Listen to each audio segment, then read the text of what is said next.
Masaganang buhay at magandang araw po sa inyo lahat. Nandito po ngayon sa Santa Barbara, Pangasinan. Dito po sa Bautista Training Center.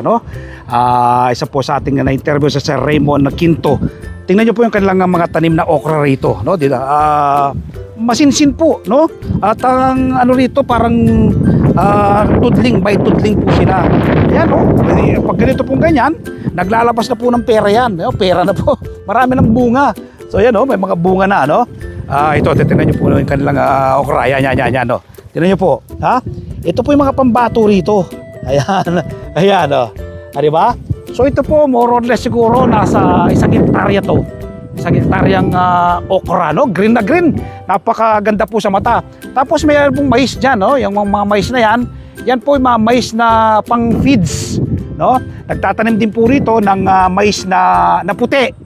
Na kung panglaga, pero yung pong tanim na ito, nasa aking likuran na to, mais na pang-feeds po yan. Malapit na yang i-harvest. Yan.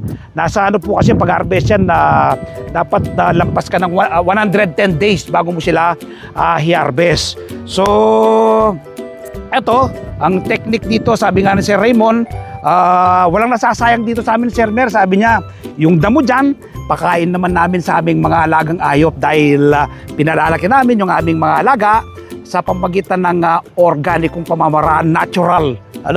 So invite ko po kayo this coming Sunday.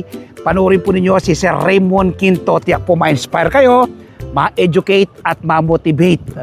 Kaugnay ng pagtatanim ng ating sariling pagkain. Si Sir Raymond po, ginamit niya yung diskarte, abilidad, sipag, at siyempre, matibay na pananampalataya sa ating dakilang lumikha. Kaya napakalayo na ng kanyang narating.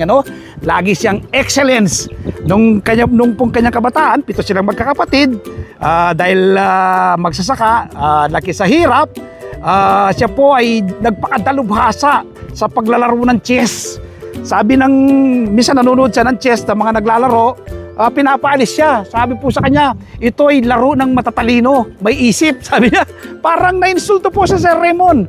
So umakyat sa ibabaw ng bayabas, tinignan niya yung mga naglalaro, tinitingnan niya yung mga moves, hanggang nung sumapit sa kanyang grade 3, napakagaling na po sa larong chess ni Sir Raymond. Hanggang sa high school, koleyo, siya po ay varsity ng kanilang paaralan. Yung po palang chess na yan, siya yung magdadala sa kanya sa tugatog ng tagumpay. So yun po, si Sir Raymond Quinto. Kaya don't forget, this coming Sunday, masaganang buhay. Napapanood po, alas 7 hanggang alas 8 ng umaga sa 1PH Signal TV, Channel 1 ng TV5. Napapanood po sa RPTV, YouTube at Facebook. Kapag araw po ng Martes, bumasa po kayo, bumili kayo ng Filipino Star ngayon. Isinusulat ko po sa aking column ang iba't ibang do-it-yourself tips at ibang sekreto sa pagsasaka sa Facebook page, Facebook profile, TikTok. Nagbabahagi rin po tayo ng kaalaman. At syempre, yung hindi pa po nakasubscribe sa aking YouTube channel ang Magsasaka Reporter, mag-subscribe na po kayo, like and share.